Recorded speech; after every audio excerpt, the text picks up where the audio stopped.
Hi friends, ಎಲ್ಲರೂ ಹೇಗಿದ್ದೀರಾ? Welcome back to our channel Yogalakshmi village life. Friends, ಇವತ್ತಿನ video ತುಂಬ ಚಿಕ್ಕದಿರುತ್ತೆ, ಆದರೆ ವಿಡಿಯೋ ತುಂಬ ಎಕ್ಸ್ಪ್ಲನೇಷನ್ ಇರುತ್ತೆ. ಜೊತೆಗೆ ವಿಡಿಯೋದಲ್ಲಿ ಸಾಕಷ್ಟು ಇನ್ಫಾರ್ಮೇಷನ್ ಇರುತ್ತೆ. ವಿಡಿಯೋನ ಸ್ಕಿಪ್ ಮಾಡಿಬಿಡಿ. ಇದು ಒಂಥರ ವ್ಲಾಗ್ ಅಂತಲೇ ಹೇಳ್ಬೋದು, ಆದರೆ ಇದು ಒಂದು ದಿನದ ವ್ಲಾಗ್ ಅಲ್ಲ, ಒಂದು 3-4 ದಿನ ಶೂಟ್ ಮಾಡಿರ್ತಕ್ಕಂಥದ್ದು. ಆಗಾಗ ಸ್ವಲ್ಪ ಕ್ಲಿಪ್ಪಿಂಗ್ಸು, ಆದರೆ ಇದರಲ್ಲಿ ಇನ್ಫಾರ್ಮೇಷನ್ ಅನ್ನೋದು ತುಂಬ ಇರುತ್ತೆ. ನನಗೆ ಈ 3-4 ದಿನದಲ್ಲಿ ಯಾವ ತುಂಬ ಇಂಪಾರ್ಟೆಂಟ್ ಅನಿಸ್ತು ಅದನ್ನು ಮಾತ್ರ ಶೂಟ್ ಮಾಡ್ಕೊಂಡಿದ್ದೀನಿ. ನಾವು ಒಂದು 3 ಡೇಸ್ ಬ್ಯಾಕ್ ಡಿ-ಮಾರ್ಟ್ಗೆ ಹೋಗಿದ್ವಿ. ಡಿ-ಮಾರ್ಟ್ಗೆ ಹೋಗಿ ಒಂದಷ್ಟು ಸರ್ಕಗಳಿರುತ್ತೆ, ಅದನ್ನು ತೊಗೊಬಂದ್ವಿ. ಏನನ್ನು ತೊಗೊಬಂದ್ವಿ ಅನ್ನೋದನ್ನು ನಾನು ನೆಕ್ಸ್ಟ್ ಆರ್ಗನೈಸಿಂಗ್ ವಿಡಿಯೋದಲ್ಲಿ ನಿಮಗೆ ಬೇಕಾದ್ರೆ ಶೇರ್ ಮಾಡ್ತೀನಿ, ಆಯಿತಾ? ಡಿ-ಮಾರ್ಟ್ಗೆ ಒಟ್ಟು 4 ಸಾವಿರ ಕೂಡ ಖರ್ಚಾಯಿತು.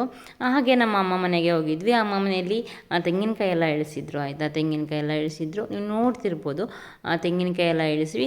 ನಾವು ಯಾವಾಗಾದರೂ ಆಗಲಿ ನಮಗೆ ತೆಂಗಿನಕಾಯಿ ಬೇಕಾದಾಗ ಅಥವಾ ಇಳಿಸಿದಾಗ ಅಮ್ಮ ಮನೆ ಮುಂದೆನೇ 2 ಮರ ಇದೆ.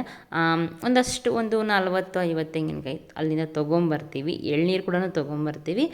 ಇನ್ನು ತೆಂಗಿನಕಾಯಿ ಎಳ್ನೀರು ಎಲ್ಲ ತೊಗೊಂಡು ಈವನ್ ಮನೆಗೆ ಬರೋ ಅಷ್ಟರಲ್ಲೇ ಅವತ್ತು ಸಂಜೆ 7 ಗಂಟೆ ಅಥವಾ 6:15 ಟೈಮ್ ಆಗೋಗ್ಬಿಟ್ಟಿತ್ತು. ಇನ್ನು ಹೋಗೋವಾಗ ಸ್ಕೂಲ್ ಹತ್ರ ಕೂಡ ಹೋಗಿದ್ದೆ. ಕೆಲವೊಂದು ಕ್ಲಿಪ್ಪಿಂಗ್ಸ್ ಅಂದರೆ ಮೋಸ್ಟ್ ಇಂಪಾರ್ಟೆಂಟ್ ಆಗಿರ್ತಕ್ಕಂಥ ಕ್ಲಿಪ್ಪಿಂಗ್ಸನ್ನು ಮಾತ್ರ ನಾನು ಇಲ್ಲಿ ಶೇರ್ ಮಾಡ್ಕೊತಿದ್ದೀನಿ ಅಷ್ಟೇ. ಇನ್ನು ಡಿ-ಮಾರ್ಟಿಂದ ನೀವು ನೋಡ್ತಿರ್ಬೋದು, ಡಿ-ಮಾರ್ಟಿಂದ ಒಂದಷ್ಟು ತೊಗೊಬಂದಿದ್ದು, ಜೊತೆಗೆ ತೆಂಗಿನಕಾಯಿ ತೊಗೊಬಂದಿದ್ದು ಎಲ್ಲವನ್ನೂ ಒಂದೇ ದಿನ ತೊಗೊಬಂದ್ಬಿಟ್ವಿ. ಯಾಕಂದರೆ ಆನ್ ದ ವೇ ರೋಡಲ್ಲೇ ಹೋಗೋ ರೋಡಲ್ಲೇ ಡಿ-ಮಾರ್ಟು ಮತ್ತು ಅಮ್ಮಮ್ಮ ಎರಡೂ ಸಿಗೋದ್ರಿಂದ ನಮಗೆ 2 ಒಟ್ಟಿಗೆ ತೊಗೊಬಂದ್ಬಿಟ್ವಿ, ಆಯಿತಾ? ಇನ್ನು ಅವತ್ತಿನ ದಿನ ತೊಗೊಬಂದಿದ್ದಾದ್ಮೇಲೆ ನೆಕ್ಸ್ಟ್ ಡೇ ಏನಾಯಿತು ಅಂದರೆ, ನೆಕ್ಸ್ಟ್ ಡೇ ಸ್ಕೂಲ್ ಡೇ ಇತ್ತು. ಆ ಸ್ಕೂಲ್ ಡೇ ಪ್ರಿಪ್ರೇಷನ್ ಈ ರೀತಿ ಇತ್ತು. ನಾವು ಸಂಜೆ ಒಂದು 4:45 ಆ ಟೈಮಲ್ಲಿ ಹೋಗಿದ್ವಿ. ಇನ್ನು ನಮ್ಮ ಮಕ್ಕಳು ಡ್ಯಾನ್ಸ್ ಎಲ್ಲ ಶುರುವಾಗೋ ಅಷ್ಟರಲ್ಲಿ ಸುಮಾರು 7 ಗಂಟೆ 7:10 ಆಗಿತ್ತು. ಈ ವಿಡಿಯೋದಲ್ಲಿ ನಾನು ಯಾವುದೇ ರೀತಿ ಒಂದು ಸಾಂಗನ್ನು ಆ್ಯಡ್ ಮಾಡಿಲ್ಲ, ಬಿಕಾಸ್ ಸಾಂಗನ್ನು ಆ್ಯಡ್ ಮಾಡಿದ್ರೆ ನಮಗೆಲ್ಲ ಗೊತ್ತು, ಕಾಪಿರೈಟ್ ಸ್ಟ್ರೈಕ್ ಬರುತ್ತೆ. ಹಾಗಾಗಿ ನಾನು ಯಾವುದೇ ರೀತಿಯಲ್ಲಿ ಸಾಂಗನ್ನು ಆ್ಯಡ್ ಮಾಡಿಲ್ಲ. ಈ ವಿಡಿಯೋದಲ್ಲಿ ಇನ್ನೂ ಒಂದು ಇಂಪಾರ್ಟೆಂಟ್ ಆಗಿರ್ತಕ್ಕಂಥ ಒಂದು ವಿಡಿಯೋ ಇದೆ. ನಾವು ಹೊಸ ಮನೆಗೆ ಬಂದು ನಾಳೆಗೆ ಕರೆಕ್ಟಾಗಿ 3 ಮಂತ್ಸ್ ಆಗುತ್ತೆ.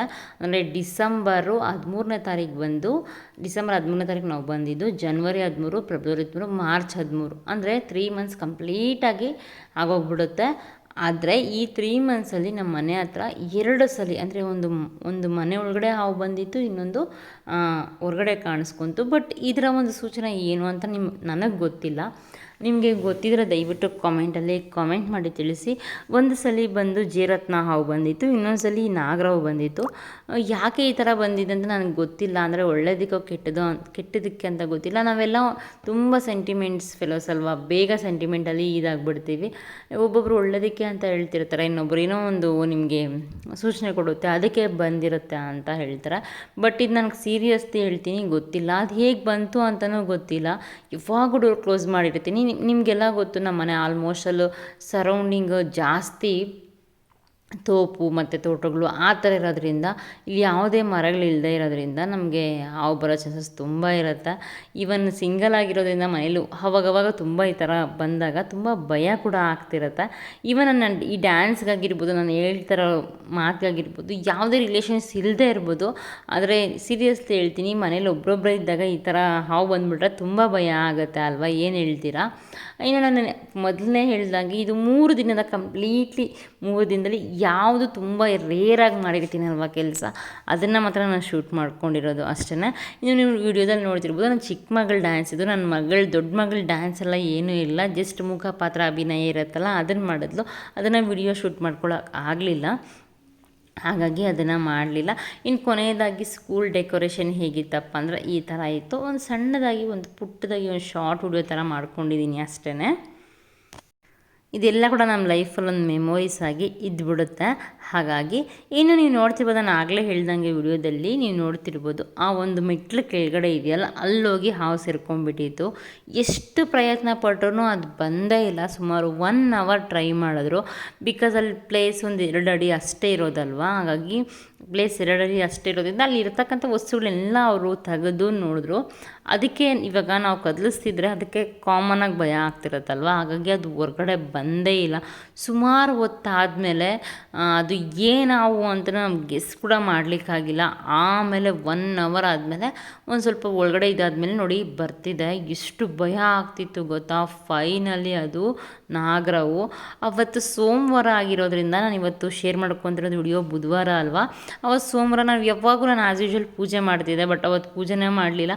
ಇನ್ನು ಹಾವು ಬಂದು ಹೋದ್ಮೇಲೆ ಎಲ್ಲ ಕೆಲಸ ಮಾಡಿ ಮನೆ ಕ್ಲೀನಿಂಗ್ ಮಾಡಿ ಹೂವು ತರಿಸಿ ಫೈನಲಿ ಪೂಜೆ ಮಾಡಿದ್ದೀನಿ. ನೀವು ನೋಡ್ತಿರ್ಬೋದು. ಆ ಪೂಜೆ ಮಾಡಿದ್ದಾದಮೇಲೆ ಮನಸ್ಸಿಗೆ ತುಂಬ ಒಂಥರ ನೆಮ್ಮದಿ ಆಯಿತು. ಹೂವು ಎಲ್ಲ ಸಾಕಷ್ಟು ನಮ್ಮ ಕಡೆ ಎಲ್ಲ ತೋಟದಲ್ಲಿ ಆಲ್ಮೋಸ್ಟ್ ಅಲ್ಲಿ ಸಿಗ್ತಾ ಇರುತ್ತೆ, ನಿಮ್ಗೆ ಗೊತ್ತು. ಇಲ್ಲ ಪೂಜೆ ಎಲ್ಲ ತರಿಸಿ ಹೂವು ಎಲ್ಲ ತರಿಸಿ ಪೂಜೆಗೆಲ್ಲ ರೆಡಿ ಮಾಡಿ, ಇನ್ನು ಕಳಶ ಎಲ್ಲ ನಾನು ಯಾವಾಗೂ ತೆಗಿಯೋದಿಲ್ಲ. ಒಂದು ತಿಂಗಳಿಗೆ 1 ಸಲ ಅಥವಾ 2 ಸಲ ಅಷ್ಟೇ ನಾನು ತೆಗಿತೀನಿ. ನನಗದು ಯಾವಾಗೂ ತೆಗೆದು ಕ್ಲೀನ್ ಮಾಡಿ ಇಡೋ ಅಭ್ಯಾಸ ನನಗಿಲ್ಲ. ಇನ್ನು ಹೂವು ಎಲ್ಲ ಹಾಕಿ ನನಗೆ ಮನಸ್ಸಿಗೆ ಹೇಗೆ ಅನ್ನಿಸ್ತೋ ಹಾಗೆ ನಾನು ಪೂಜೆ ಮಾಡಿದ್ದೀನಿ. ಇನ್ನು ಆವತ್ತು ನಮ್ಮ ಮನೆಯಲ್ಲಿ ಹೂವು ತರಕ್ಕೆ ಹೋಗಿದ್ರಲ್ಲ, ಆವತ್ತೇ ಒಂದು ಕಲ್ಲಂಗಡಿ ಅನ್ನನ ತಂದಿದ್ದೀನಿ. ರಾಯರಿಗೆ ಒಂದು ನೈವೇದ್ಯ ಈ ಥರ ಇಟ್ಟಿದ್ದೀನಿ ಅಷ್ಟೇ. ಇದಿಷ್ಟು ಫ್ರೆಂಡ್ಸ್ ಇವತ್ತಿನ ವ್ಲಾಗ್ ಆಗಿತ್ತು. ವಿಡಿಯೋ ಹೇಗಿತ್ತು ಅಂತ ತಪ್ಪದೆ ಕಾಮೆಂಟ್ ಮಾಡಿ ತಿಳಿಸಿ. ನನಗೆ ಲಾಗ್ಸ್ ಮಾಡಬೇಕು ಅಂದರೆ ತುಂಬ ಇಷ್ಟನೇ, ಬಟ್ ಲಾಗ್ಸ್ಗೆ ವ್ಯೂಸ್ ಅಷ್ಟೊಂದು ಬರದೇ ಇರೋ ಕಾರಣದಿಂದ ತುಂಬ ಸೋಂಬೇರಿತನ ತೋರಿಸ್ತೀನಿ. ಯಾಕಂತ ನನಗೆ ಗೊತ್ತಿಲ್ಲ. ಇನ್ನು ನಿಮ್ಗೆ ಯಾವ ಥರದ ವಿಡಿಯೋಸ್ ಬೇಕು ಏನು ಅಂತ ಅಂದ್ಬಿಟ್ಟು ನನಗೆ ಕಾಮೆಂಟ್ ಬಾಕ್ಸಲ್ಲಿ ಕಮೆಂಟ್ ಮಾಡಿ ತಿಳಿಸಿ. ಪ್ರತಿ ಗುರುವಾರ ಮತ್ತು ಈವನ್ ಯಾವಾಗಾದರೂ ದೇವ್ರ ಮನೆಯಲ್ಲಿ ಪೂಜೆ ಮಾಡಲಿ, ರಾಯಗೆ ಅಂತಲೇ ಸಪ್ರೇಟಾಗಿ ನಾನು 2 ದೀಪವನ್ನು ಇಟ್ಟಿದ್ದೀನಿ. ರಾಯಗೆ ಸಪ್ರೇಟಾಗಿ ದೀಪ ಹಚ್ತೀನಿ ನಾನು ಕೂಡ. ಈ ದೇವ್ರ ಮನೆಯೆಲ್ಲ ಫುಲ್ ಕಂಪ್ಲೀಟ್ಲಿ ಅಲಂಕಾರ ಆದಮೇಲೆ ಪೂಜೆ ಆದಮೇಲೆ ನೋಡೋದಕ್ಕೆ ಒಂಥರ ಖುಷಿಯಾಗುತ್ತೆ. ಎಕ್ಸ್ಪೆಷಲಿ ಅವಾಗ ತಾನೇ ತೋಟದಲ್ಲಿ ಹೂವು ಕಿತ್ಕೊಬಂದು ಆ ಫ್ರೆಶ್ ಆಗಿರ್ತಕ್ಕಂಥ ಹೂವನ್ನ ದೇವ್ರಿಗೆ ಹಾಕೋದಿದೆಯಲ್ಲ, ಅದನ್ನು ನಿಜವಾಗ್ಲೂ ಹೇಳ್ತೀನಿ, ಆ ಥರದ ಒಂದು ನೋಡೋದಕ್ಕೆ, ಆ ಥರ ಒಂದು ದೇವ್ರ ಮನೆ ಅಲಂಕಾರ ಮಾಡಿ ನೋಡೋದಕ್ಕೆ ತುಂಬ ಅಂದರೆ ತುಂಬ ಖುಷಿ ಆಗುತ್ತೆ. ಫೈನಲಿ ಆವತ್ತು ದೇವ್ರ ಮನೆ ಹೀಗಿತ್ತು. ಇನ್ನು ನೆಕ್ಸ್ಟ್ ಡೇ ಅಂದರೆ ನಿನ್ನೆ ನಾವು ರಾಗಿ ಎಲ್ಲ ಒಂದು 2 ವರ್ಷದ ಹಿಂದೆ ರಾಗಿ ಎಲ್ಲ ಏನು ಬೆಳೆದಿದ್ವಲ್ಲ ಅದನ್ನೆಲ್ಲ ಕ್ಲೀನ್ ಮಾಡ್ತಾಯಿದ್ವಿ. ಕ್ಲೀನ್ ಮಾಡಿ ಒಂದು ಮಳೆ ಬರೋ ಥರ ಇತ್ತಲ್ವ, ಹಾಗಾಗಿ ಗೋಣಿಯಲ್ಲಿ ನೀಟಾಗಿ ಎತ್ತಿಟ್ಟಿದ್ವಿ.